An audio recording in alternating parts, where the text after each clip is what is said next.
തിരുവനന്തപുരത്ത് വീടിന്റെ പില്ലറിനിടയിൽ കുടുങ്ങിയ ബാലനെ ഫയർഫോഴ്സ് രക്ഷപ്പെടുത്തി. വീട്ടിൽ കളിക്കുന്നതിനിടെയാണ് 12 വയസ്സുകാരൻ റയാൻ അപകടത്തിൽപ്പെട്ടത്. കുട്ടിയെ പരിക്കുകളില്ലാതെ ഫയർഫോഴ്സ് രക്ഷപ്പെടുത്തിയിട്ടുണ്ട്. അനിരു അശോകനാണ് വിവരങ്ങളുമായി ചേരുന്നത്.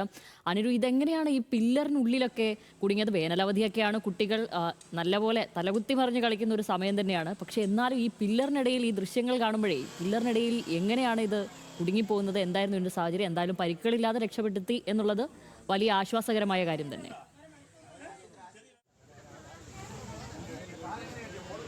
ശ്യാമിലി, ഇന്ന് ഉച്ചയ്ക്ക് 1:30 കൂടിയാണ് വിഴിഞ്ഞം കോട്ടപ്പുറം സ്വദേശിയായ 12 വയസ്സുകാരനായ റയാൻ്റെ കാൽ ഈ ഇടയിലാകുന്നത്. കളിക്കുന്നതിനിടയിലാണ് സംഭവം.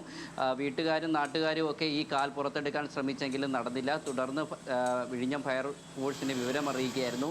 വിഴിഞ്ഞം ഫയർ ഓഫീസർ പ്രമോദിൻ്റെ നേതൃത്വത്തിലുള്ള സംഘം വീട്ടിലേക്ക് എത്തുമ്പോൾ വേദന കൊണ്ട് പുളയുന്ന റയാനെയാണ് കണ്ടത്. തുടർന്ന് ആദ്യഘട്ടത്തിൽ ഈ കാൽ പുറത്തെടുക്കാൻ വെളിച്ചെണ്ണയൊക്കെ ഒഴിച്ച് ഫയർഫോഴ്സ് ശ്രമിച്ചെങ്കിലും നടന്നില്ല. തുടർന്ന് ഫയർ റെസ്ക്യൂ ടൂളുകൾ ഉപയോഗിച്ച് ഈ പില്ലറിൻ്റെ പാതി ഭാഗം പൊളിച്ചു നീക്കിയാണ് കാൽ പുറത്തെടുത്തത്. വേറെ വലിയ പരിക്കുകളൊന്നുമില്ലാതെ കുട്ടിയെ രക്ഷപ്പെടുത്താൻ ആയി എന്നുള്ളതാണ് വാസ്തവം. ശബരി, ശരി, അനിരു വിവരങ്ങൾ നൽകിയത്.